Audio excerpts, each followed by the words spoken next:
Hello, welcome to season buds. நம்ம இன்றைக்கி பார்க்க போகிற ரெசிபி ரொம்பவே சிம்பிளான, டேஸ்டான, ஹெல்த்தியான ராகி மாவை வச்சு 4 விதமான ஸ்நாக்ஸ் செய்கிறது தான்.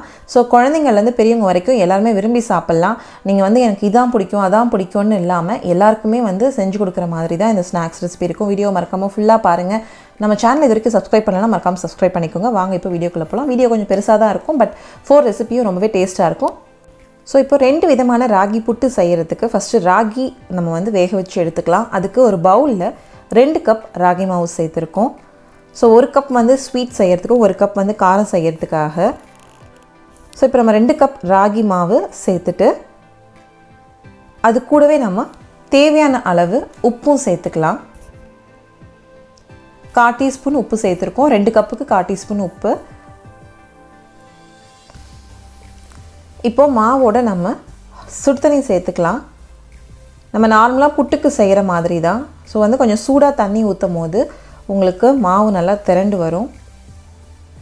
இப்போ நல்லா நம்ம கொஞ்சம் கொஞ்சமாக தண்ணி ஆட் பண்ணி மாவை நல்லா மிக்ஸ் பண்ணிக்கலாம். இதுக்கு முன்னாடி நீங்கள் புட்டு செஞ்சுருந்தீங்க அப்படின்னா அதுக்கான பதம் உங்களுக்கு நல்லா தெரிஞ்சிருக்கும்.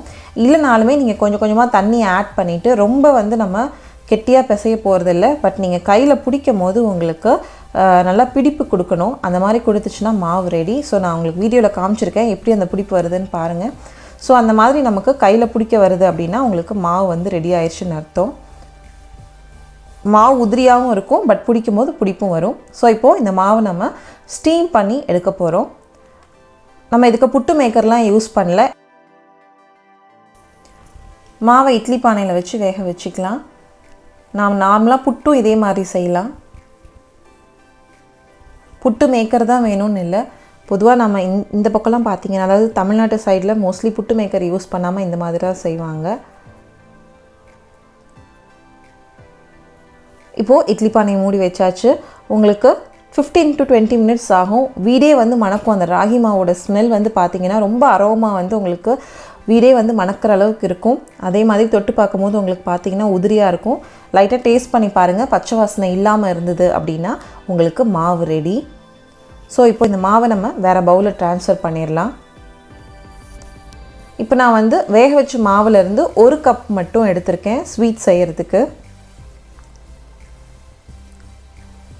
இப்போ ஒரு பவுலில் 1 கப் வந்து வேக வச்ச மாவு வந்து ஆட் பண்ணியிருக்கோம், ராகி மாவு. அது கூடவே நம்ம துருவின தேங்காய் 1/2 கப் சேர்த்துக்கலாம். ஸோ இதில் வந்துட்டு அளவு அப்படின்றது நம்ம டேஸ்ட்டை பொறுத்து தான். சில பேருக்கு தேங்காய் வந்து கம்மியாக இருந்தால் பிடிக்கும், சில பேர்த்துக்கு தேங்காய் நிறையா இருந்தால் பிடிக்கும். ஸோ அதுக்கேற்ற மாதிரி நீங்கள் உங்கள் டேஸ்ட்டுக்கு ஏற்ற மாதிரி இதை அட்ஜஸ்ட் பண்ணி ஆட் பண்ணுறது தான் இன்க்ரீடியன்ட்ஸ் எல்லாமே. ஸோ நான் வந்து 1 கப் மாவுக்கு 1/2 கப் தேங்காய் துருவல், 1/4 கப் வந்து நாட்டு சக்கரை சேர்த்துருக்கேன். ஸோ இது கூடவே வந்து ஒரு பிஞ்ச் ஏலக்காய் தூளும் சேர்த்துக்கலாம். இப்போது எல்லாத்தையுமே நல்லா மிக்ஸ் பண்ணிட்டா சுவையான ராகி புட்டு ரெடி. அது இனிப்பு புட்டு. குழந்தைங்க வந்து விரும்பி சாப்பிடுவாங்க. ராகியை வந்து நம்ம கூழா கஞ்சி அந்த மாதிரிலாம் கொடுத்தா எடுத்துக்க மாட்டாங்க. ஸோ இந்த மாதிரி ஸ்வீட்டாக செஞ்சு கொடுக்கும்போது குழந்தைங்க ரொம்பவே விரும்பி சாப்பிடுவாங்க. நல்ல ஸ்ட்ரென்த்தும் கிடைக்கும், பெரியவங்களும் விரும்பி சாப்பிடுவாங்க. ஸோ இதிலே நம்ம காரமும் எப்படி செய்கிறதுன்னு பார்த்துடலாம். அதுக்கு நம்ம ஒரு சின்ன கடாயில், நம்ம கொஞ்சமாக தான் செய்கிறோம் அதனால் நான் சின்ன கடாய் யூஸ் பண்ணியிருக்கேன். அதில் 1 டேபிள் ஸ்பூன் எண்ணெய் சேர்த்துட்டு எண்ணெய் நல்லா சூடாகட்டும். இப்போ எண்ணெய் நல்லா சூடானதும் நான் வந்து கடுகு சேர்த்துக்கிறோம். கடுகு நல்லா பொரிஞ்சு வருது. அது கூடவே நம்ம உளுத்தம்பருப்பும் சேர்த்துக்கலாம்.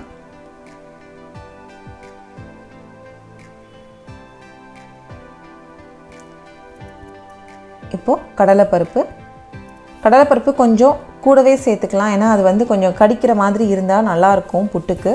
ஸோ வந்துட்டு எல்லாத்தையும் நல்லா ஃப்ரை பண்ணிவிட்டு லைட்டாக கலர் மாறும் போது நம்ம கருவேப்பிலை 1 கொத்து சேர்த்துக்கலாம்.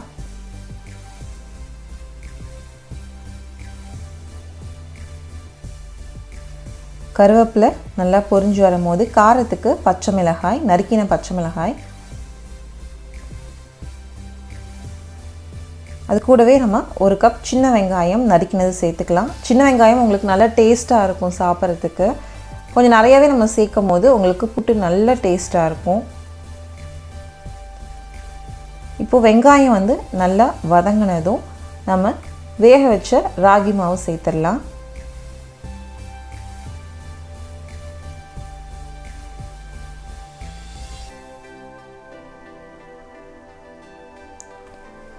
இப்போது நல்லா மிக்ஸ் பண்ணிக்கலாம். ஒரு 5 minutes நம்ம மீடியம் ஃப்ளேமில் வச்சு நல்லா மிக்ஸ் பண்ணிவிட்டு நம்ம வேறு பவுலுக்கு ட்ரான்ஸ்ஃபர் பண்ணிடலாம். சுவையான கார ராகி புட்டு ரெடி. ஒரு ஹெல்த்தியான ஸ்நாக்காக இருக்கும், எல்லாருக்கும் ரொம்ப பிடிக்கும். அடுத்து நம்ம 2 விதமான பேன்கேக் பார்க்க போகிறோம். அதாவது தோசை, அடை, எப்படி வேணால் சொல்லலாம். ஸோ அதுக்கு ஒரு பவுலில் 3/4 கப் வந்து ராகி மாவு எடுத்துக்கலாம். இந்த 3/4 கப் நம்ம சேர்க்கும் போது நம்ம 4 சின்ன பேன்கேக் செய்யலாம். நம்ம இங்கே தோசை, அடை சொல்கிறது தான் நம்ம வந்து பேன்கேக்னு இங்கிலீஷில் சொல்கிறோம். இப்போது மாவு கூடயே நம்ம நாட்டு சக்கரை சேர்த்துக்கலாம்.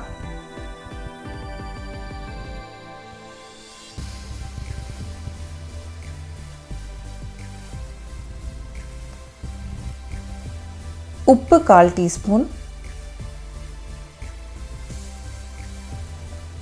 இப்போது இது எல்லாத்தையும் தண்ணி விட்டு நம்ம நல்லா மிக்ஸ் பண்ணி திக் பேட்டராக எடுத்துக்கலாம்.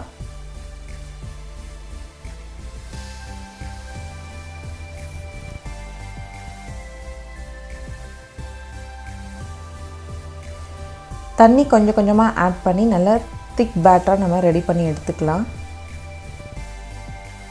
ரொம்ப தண்ணியாகவும் இல்லாமல் ரொம்ப கெட்டியாகவும் இல்லாமல் நார்மலாக நம்ம வந்து தோசை ஊற்றுற மாவு பதத்துக்கு எடுத்துக்கலாம். நல்லா மிக்ஸ் பண்ணிக்கலாம். கட்டி இல்லாமல் நல்லா சர்க்கரை கரையிற அளவுக்கு நல்லா மிக்ஸ் பண்ணணும், நாட்டு சர்க்கரை.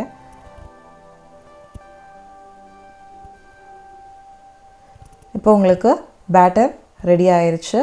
இதில் நம்ம கொஞ்சம் டேஸ்ட்டுக்காக தேங்காய் துருவல் சேர்த்துக்கலாம். அதே மாதிரி முந்திரி வந்து வறுத்து சேர்த்துக்கலாம்.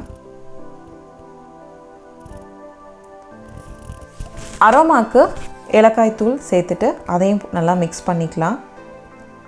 இப்போ இந்த பேட்டரோட நம்ம நெய்யில் கொஞ்சமாக முந்திரி பருப்பு வறுத்து சேர்த்துக்கலாம். இது ஆப்ஷனல் தான். நீங்கள் முந்திரி பருப்பு சேர்க்க முடியல அப்படின்னா நீங்கள் தேங்காய் துருவல் சேர்த்து கூட நீங்கள் வந்துட்டு இந்த அடையை சுடலாம்.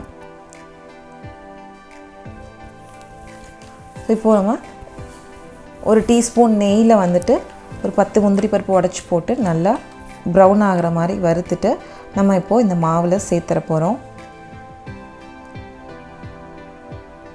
முந்திரி பருப்பு நல்லா வறுத்தாச்சு. நம்ம கரைச்சி வச்சுருக்க மாவில் ஆட் பண்ணிக்கலாம். இப்போ எல்லாத்தையும் நல்லா மிக்ஸ் பண்ணிக்கலாம். அவ்வளோதாங்க, இந்த பேட்டர் ரெடி ஆயிடுச்சு. இப்போ நம்ம இதை தோசை பேனில் வச்சு அடை சுட்டு எடுத்துடலாம். அதுக்கு நம்ம தோசைக்கல்லை சூடு பண்ணிவிட்டு நெய் விட்டுக்கலாம். நெய் விடும் போது உங்களுக்கு கொஞ்சம் நல்லா அரோமாவாக இருக்கும், டேஸ்ட்டும் நல்லாயிருக்கும். ஸோ நெய் விட்டுட்டு நம்ம சின்னதாக குழந்தைங்களுக்கு பிடிக்கிற மாதிரி சின்ன சைஸில் நம்ம பேன்கேக் இது பண்ணிக்கலாம். உங்களுக்கு ரொம்ப பெருசாக வராது, நம்ம பேட்டர் திக்காக தான் இது பண்ணியிருக்கோம். ஸோ நீங்கள் தோசை மாதிரி ஊற்றணுன்னா இந்த மாதிரி பேட்டர் வராது, உங்களுக்கு உடஞ்சி போயிடும். ஸோ கொஞ்சம் திக்காகவே நம்ம ஊத்தாப்பம் ஊற்றுற மாதிரி ஊற்றிக்கலாம். ஒரு 2 பக்கமும் நல்லா வேக வச்சு எடுத்துக்கலாம்.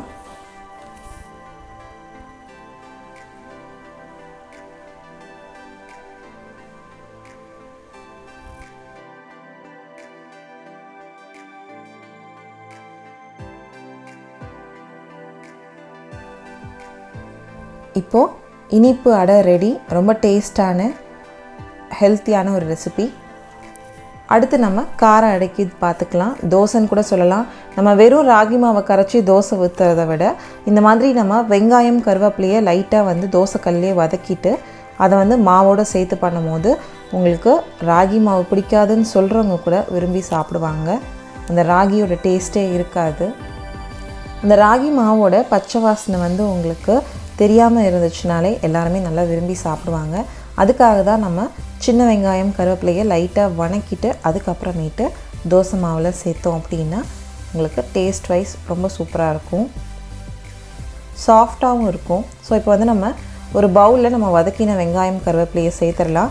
காரத்துக்கு பச்சை மிளகாய் கூட சேர்த்துக்கலாம். ராகி மாவு 1 கப் சேர்த்துக்கலாம்.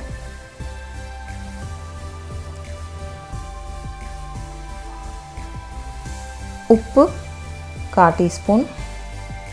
டேஸ்ட்டுக்கு ஏற்ற மாதிரி நம்ம ஆட் பண்ணிக்கலாம். இப்போ தண்ணி ஊற்றி நல்லா கரைச்சிக்கலாம். நீங்கள் தோசை பதத்துக்கு வர மாதிரி நம்ம நல்லா கரைச்சிக்கலாம்.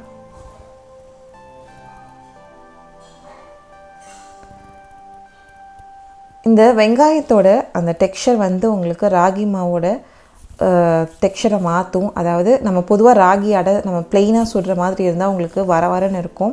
பட் அது மாதிரி வெங்காயம்லாம் சேர்க்கும் போது உங்களுக்கு அந்த மாதிரி இருக்காது. இப்போ நம்ம தோசைக்கல்ல ஊத்தாப்பம் மாதிரி ஊற்றி 2 பக்கமும் சுட்டு எடுத்துக்கலாம்.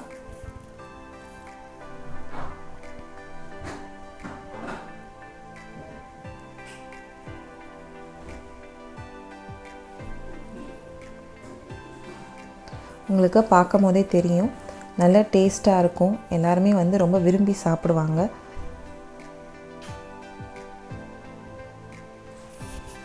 சுவையான சத்தான ராகி தோசை ரெடி. ஸோ இந்த மாதிரி நீங்கள் டிஃப்ரெண்ட்டாக செஞ்சு கொடுக்கும் போது உங்கள் குழந்தைங்களாகட்டும் இல்லை வீட்டில் உள்ள பெரியவங்களாகட்டும் எல்லாருமே வந்து ரொம்பவே விரும்பி சாப்பிடுவாங்க. நம்ம வந்து ஹெல்த்தியான ஒரு டிஷ்ஷை அவங்களுக்கு பிடிச்ச மாதிரி செஞ்சு கொடுக்கும் போது அவங்க நல்லா ஜாஸ்தியாகவும் எடுத்துக்குவாங்க. அவங்களுக்கு தேவையான ஹெல்த்தும் கிடைக்கும். ஸோ ராகியோட ஹெல்த்தை பற்றி நம்ம அதிகமாக சொல்லணுன்னு தேவையில்லை, எல்லாருக்குமே நல்லாவே தெரிஞ்சிருக்கும். அதில் நிறைய வந்து கால்சியம் அயன் கண்டென்ட்லாம் இருக்குது. ஸோ இந்த மாதிரி நீங்கள் வித்தியாசமாக அவங்க டேஸ்ட்டுக்கு ஏற்ற மாதிரி செஞ்சு தரும்போது அவங்க எல்லாருமே கண்டிப்பாக விரும்பி சாப்பிடுவாங்க. உங்களுக்கும் இந்த ரெசிபி ரொம்ப பிடிக்கும்னு நினைக்கிறேன். கண்டிப்பாக ட்ரை பண்ணிவிட்டு நம்ம கமெண்ட் செக்ஷனில் கமெண்ட் பண்ணுங்கள். இந்த ரெசிபிஸ் உங்களுக்கு பிடிச்சிருந்தால் மறக்காமல் நம்ம சேனலை சப்ஸ்கிரைப் பண்ணுங்கள், ஷேர் பண்ணுங்கள், கமெண்ட் பண்ணுங்கள். இது வரைக்கும் நோட்டிஃபிகேஷன் பட்டன் ஆன் பண்ணனா இனிமேல் வந்து ப்ரெஸ் பண்ணிக்கோங்க. உணவே மருந்து, மருந்தே உணவு, அதுவே நம் பாரம்பரியம். தேங்க்ஸ் ஃபார் வாட்சிங் திஸ் வீடியோ.